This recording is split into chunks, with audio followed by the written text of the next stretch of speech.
Hi guys, and welcome back to the final episode in Bakemas 2018 and the final upload of this year. Today I'm going to be showing you how to make a chocolate celebration cake. Let's begin. So to start the cake, you'll want to get yourself a mixing bowl and place in your butter and granulated white sugar and beat them together until they are lighter and fluffier in colour and consistency.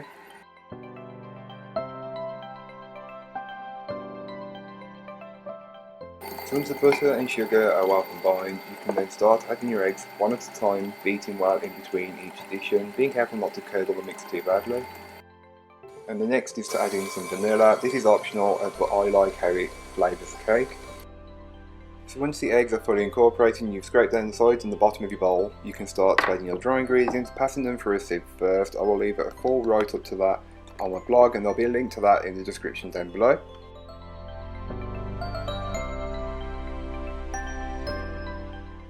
So once all of your dry ingredients have been added, you can start to mix that on a low to medium speed and add in some water or some milk, whichever you like or prefer, and this just helps to loosen the mixture. And once you've got that, you are ready to go.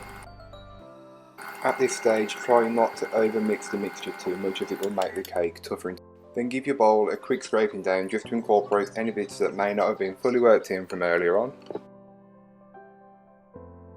So I like to try and get the most accurate amount into each cake tin, so I like to weigh my mixture first and then divide it equally between the tins, but feel free to eyeball this and just do it without measuring it all out if you want to. And once it's in the tins, you'll then want to level it off as best as you possibly can using an offset or a cranked palette knife, or even the back of a spoon will work well.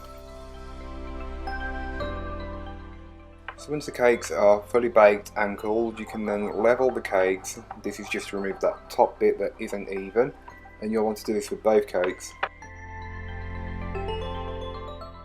Next, you'll want to put your cake onto a board, but put some buttercream under the cake to secure it in place.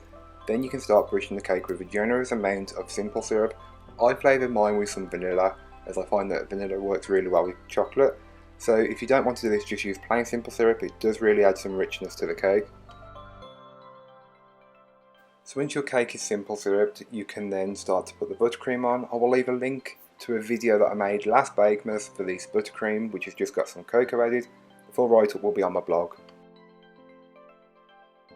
So once one of your cakes has been topped with your buttercream, you can then add in some jam. I'm using black currant jam, but feel free to use chocolate spread or whatever you have or prefer. There's a vast amount that you could choose from. So next you'll want to sandwich your cakes together and then start to coat the sides and the top of the cake with some of the buttercream that you've got left. You don't need to make this perfectly neat and make it look great, as you'll be covering the sides and the top with more chocolate. But the one thing you do want to make sure that you are doing is getting the buttercream as level as possible, just scraping it roughly. This will help when you add in the chocolate later on. So once your buttercream is level, you can start adding the chocolate fingers to the side of the cake. I'm using the milk chocolate and white chocolate, but feel free to use whatever you can get. But if you can't get chocolate fingers, as I'm not sure that they are sold outside of the UK, but if they are, make this cake. I guarantee you will not be disappointed. So instead of using the chocolate fingers for the sides, you could always use Kit Kats, but you may want to make an extra layer of cake, as I'm not sure how much taller a Kit Kat is than a chocolate finger. I know there is a size difference.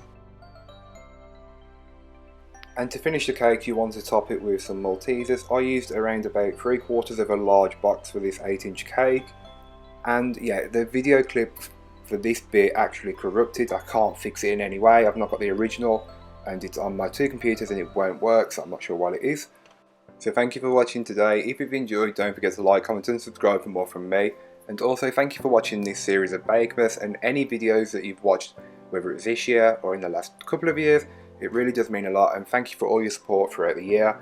I hope you've enjoyed, and if you have any feedback for videos you want to see next year, suggestions, anything, leave them in the comments down below.